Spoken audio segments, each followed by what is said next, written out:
High, নমস্কার বন্ধুরা। পরমেশ্বর মিনিস্ট্রি পাওয়ার এই ইউটিউব চ্যানেলে আপনাদের সবাইকে স্বাগত। তো পরমেশ্বর পিতার বাক্য, বচন, যিশুর অনুগ্রহ, মহিমা এই নিয়ে আমরা আলোচনা করব এই ইউটিউব চ্যানেলে, যেখানে পরমেশ্বর মিনিস্ট্রি পাওয়ার নামে এই ইউটিউব চ্যানেলটার নাম দেওয়া হয়েছে। সো অবশ্যই যারা নতুন দেখছেন অবশ্যই চ্যানেলটিকে সাবস্ক্রাইব করবেন, অবশ্যই বেল বাটনটিকে অন করে দেবেন। কারণ কি পরমেশ্বর পিতা তার বাক্যকে আমাদের জীবনে দিয়েছেন যেন সেই বাক্য অনুসারে আমরা চলতে পারি। আর অবশ্যই আজকে ভিডিও শুরু করার আগে বলবো, যারা যারা পরমেশ্বরের বিশ্বাসী রয়েছেন তারা পরমেশ্বরের বাক্যকে কতটা মেনে চলছেন। কারণ কি এ বাক্য জীবন্ত এবং কার্যসাধক, সমস্ত দ্বিধার খড়গ অপেক্ষা তীক্ষ্ণ। অর্থাৎ এই বাক্যকে আপনি যদি আপনার অন্তরে আত্মাতে রাখেন তাহলে অনন্তকালের জন্য আপনাকে জীবনের পথ দেখাবে। যিশুতে আপনি প্রকৃত জীবন পাবেন। তাই আসুন আজকে গভীর বিষয়ে আলোচনা করব। ভিডিওর থাম্বনেল দেখে নিশ্চয়ই বুঝতে পেরেছেন ভিডিওটি কোন টপিকের। কারণ ভিডিওর থাম্বনেলে দেওয়া আছে ঈশ্বরের বাক্য আদিতে ছিল, অর্থাৎ পরমেশ্বরের বাক্য আদিতে ছিল। আদিতে এই বাক্য ছিল কিন্তু মানুষ তা গ্রহণ করেনি, এই নিয়ে আলোচনা করব। তাই অবশ্যই ভিডিওটিকে প্রথম থেকে শেষ পর্যন্ত মনোযোগ সহকারে দেখবেন। আসুন শুরু করা যাক। যোহন অধ্যায় একের একে পরমেশ্বর কি বলেছে তার আগে আমরা একটু পড়ে নেব। যোহন অধ্যায় 18 একের 18-তে এখানে কি বলছে দেখুন। ঈশ্বরকে কেহ কখনো দেখে নাই, অর্থাৎ ঈশ্বর যাকে আমরা ঈশ্বর বলি, পরমেশ্বর বলি আজকে, তাকে কেউ কখনো দেখে নাই। একজাত পুত্র যিনি পিতার করে থাকেন তিনি তাহাকে প্রকাশ করেছেন। একজাত পুত্র সে কে? সে কে সেটা জানতে হবে। সে হচ্ছে যিশু, যিনি তাহাকে প্রকাশ করেছেন। অর্থাৎ যিশুই একমাত্র পরমেশ্বরকে প্রকাশ করেছেন। তিনি একজাত পুত্র, পরমেশ্বরের একজাত পুত্র। তাই যিশু পরমেশ্বরকে প্রকাশ করেছেন, ঈশ্বরকে প্রকাশ করেছেন, সর্বশক্তিমান ঈশ্বরকে মানুষের সামনে পরিচিত করিয়েছেন। তাই আসুন একের একে পড়ি। এখানে বলছে ঈশ্বরের বাক্য এবং যিশুর মহত্ব। আদিতে বাক্য ছিলেন এবং বাক্য ঈশ্বরের কাছে ছিলেন। দেখুন এই যে বচন, পরমেশ্বরের বাক্য, আমরা যাকে ঈশ্বরের বাক্য বলি, যিশুর বচন বলি, এটা আদিতে ছিল এবং বাক্য ঈশ্বরের কাছে ছিল না। বাক্য কি করেছিল? ঈশ্বরের কাছে ছিল। আজকে এই বচন কি ছিল? আমাদের কাছে বাইবেল হয়ে চলে এসেছে, পবিত্র শাস্ত্র, এটাকে আমরা পবিত্র শাস্ত্র হিসেবে জানি। কিন্তু এই বাক্য পরমেশ্বরের কাছে ছিল, তখন এই বই হিসেবে ছিল না, পরমেশ্বরের আত্মাতে ছিল। বাক্য ঈশ্বরের কাছে ছিলেন এবং বাক্য ঈশ্বর ছিলেন। দেখুন বাক্য ঈশ্বরের কাছে ছিল এবং বাক্যই কি ছিল? ঈশ্বর।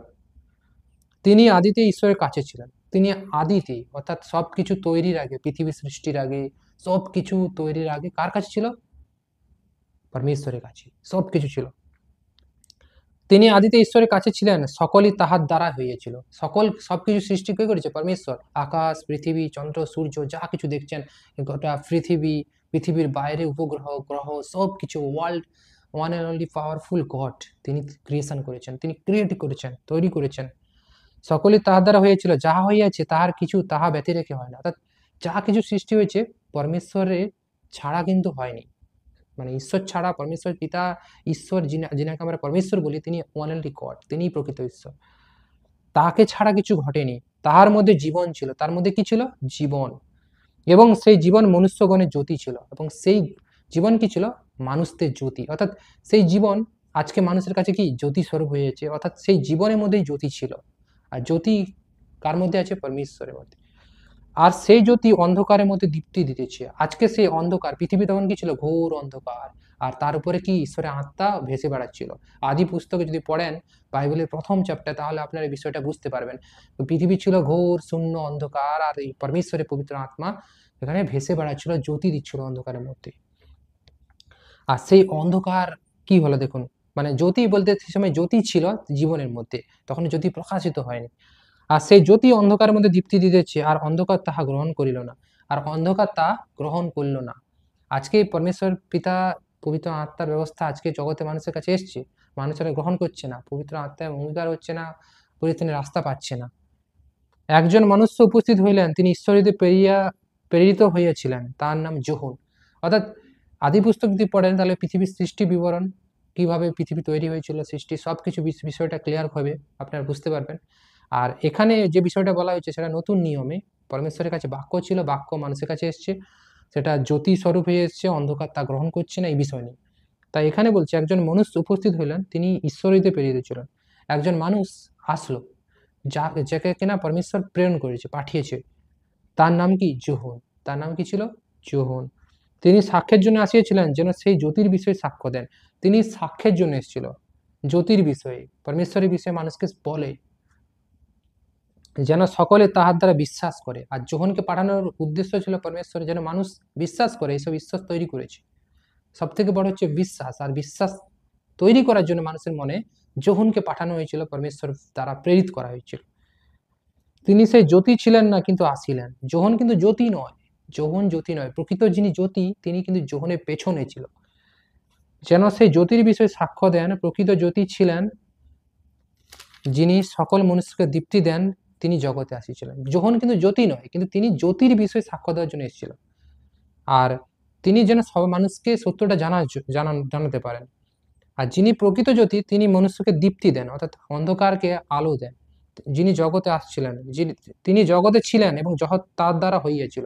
তিনি কিন্তু জগতে ছিল, জগৎ তার দ্বারা হয়েছিল, তৈরি হয়েছিল, আর জগৎ তাহাকে চিনিল না। কিন্তু জগতের মানুষেরা তাকে চিনল না, তাই কি করল? অচেনা ভাবে সরিয়ে দিল। তিনি নিজ অধিকারে আসিলেন, আর যাহারা তাহার নিজের তাহারা তাহাকে গ্রহণ করলেন। অর্থাৎ যাহারা তারা নিজের, তারাও তাকে গ্রহণ করেনি, যিশুকে, জ্যোতিকে। অর্থাৎ জ্যোতি বিষয়ে এখানে বলা হচ্ছে, পরে জানতে পারবেন জ্যোতিটা কি। কিন্তু তাহারা তা গ্রহণ করে, কিন্তু যত লোক তাহাকে গ্রহণ করলো সেই সকলকে যাহারা তাহার নামে বিশ্বাস করে। অর্থাৎ কিছু মানুষ গ্রহণ করেনি, কিছু তো মানুষ গ্রহণ করেছিল, আর যত লোক গ্রহণ করলো তাদেরকে এবং বিশ্বাস করে তাহাদেরকে তিনি ঈশ্বরের সন্তান হইবার ক্ষমতা দিলেন। তাদেরকে তিনি কি ঈশ্বরের সন্তান হইবার ক্ষমতা দিল। আজকে আমরা জানি যে পরমেশ্বর আমাদেরকে জীবন দিয়েছে যিশুতে, যে যিশুই জগতের প্রকৃত জ্যোতি। আজকে আমরা ঈশ্বরের সন্তান, তাহার রক্ত হইতে নয়, মাংসের ইচ্ছা হইতে নয়, মানুষের ইচ্ছা হইতে নয়। কিন্তু সেই ব্যক্তিরা কি রক্ত হইতে নয়, মানুষের ইচ্ছা হইতে নয়, কিন্তু মানুষের ইচ্ছা, মানুষ ইচ্ছা করে পরমেশ্বরের বিষয়ে বলবে এমনটা নয়, কিন্তু মাংসের রক্তে তার জন্মও নয়, কিন্তু ঈশ্বর হইতে জাত। কিন্তু সে ব্যক্তিরা কি ঈশ্বর থেকে জন্ম, ঈশ্বরের জাত। আর সেই বাক্য মাংসে মূর্তিমান হইলেন এবং আমাদের মধ্যে প্রবাস করলেন। সেই বাক্য মাংসে মূর্তিমান হইলেন, আমাদের মধ্যে প্রবাস করলেন। কে? যিশু, পবিত্র আত্মায় তার জন্ম। আর আমরা তাহার মহিমা দেখলাম। আজকে যিশুর মহিমা আমরা দেখছি, যিশু কি কি অলৌকিক কাজ করেছে। বাইবেলে লেখা আছে, যিশু বলেছে আমার থেকেও তোমরা বড় বড় কাজ করবে। যেমন পিতা হইতে আগত এক জাতির মহিমা, তিনি অনুগ্রহ সত্যে পূর্ণ। অর্থাৎ পরমেশ্বরের কাছ থেকে আগত অনুগ্রহ সত্যে পরমেশ্বরের পুত্র যিশু পূর্ণ। যোহন তার বিষয়ে সাক্ষ্য দিলেন আর উচ্চস্বরে বলিলেন, ইনি সেই ব্যক্তি যাহার বিষয়ে আমি বলিয়েছিলাম। যোহন উচ্চস্বরে সাক্ষ্য দিল এবং বলল যে ইনি সেই ব্যক্তি যার বিষয়ে আমি বলেছি, যিনি আমার পশ্চাতে আসছেন তিনি আমার অগ্রগণ্য হইলেন, কেননা তিনি আমার পূর্বে ছিলেন। অর্থাৎ আমার পূর্বে, যোহনের পূর্বে কে? যিশু ছিল। আর যোহন এসেছিল মানুষকে বিশ্বাস করানোর জন্য, সাক্ষ্য দেওয়ার জন্য জ্যোতির বিষয়ে। কারণ তার পূর্ণতা হইতে আমরা সকলে পাইয়েছি, আর অনুগ্রহের উপরে অনুগ্রহ পাইয়েছি, কারণ ব্যবস্থা মুসি দ্বারা দত্ত। কারণ কি? ব্যবস্থা মুসি দ্বারা দত্ত, আর অনুগ্রহ সত্য যীশু খ্রিস্ট দ্বারা উপস্থিত হইয়াছে। অনুগ্রহ আর সত্য কার কাছ থেকে এসছে? যীশু খ্রিস্টের দ্বারাই পরমেশ্বর পৃথিবীতে উত্থাপন করেছে। তো এই বিষয়টাকে, এই বিষয়টা কোনো সাধারণ বিষয় নয়। পরমেশ্বরের বচন কোনো হেলাফেলার জিনিস নয়। যদি আপনি মন থেকে বিশ্বাস সহকারে গ্রহণ করেন, তাহলে 100% রাইট, আপনি সমস্ত দিক থেকে জয়ী হবেন। কারণ কি? জিসাস নেম, পরমেশ্বর আপনাকে আশীর্বাদ করবে, ব্লেস করবে।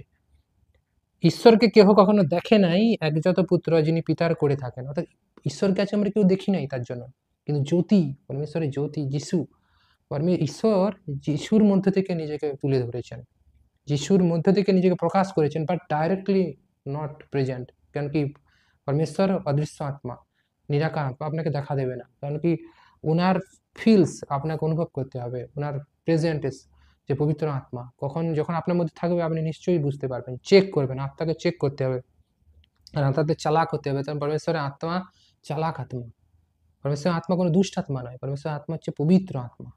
আর সেই আত্মা যখন আপনার মধ্যে থাকবে, আপনিও একজন বিশ্বাসের অঙ্গীকার, মানে একদম পাওয়ারফুল ম্যান হবেন। আপনি যা বলবেন আপনার জন্য হবে।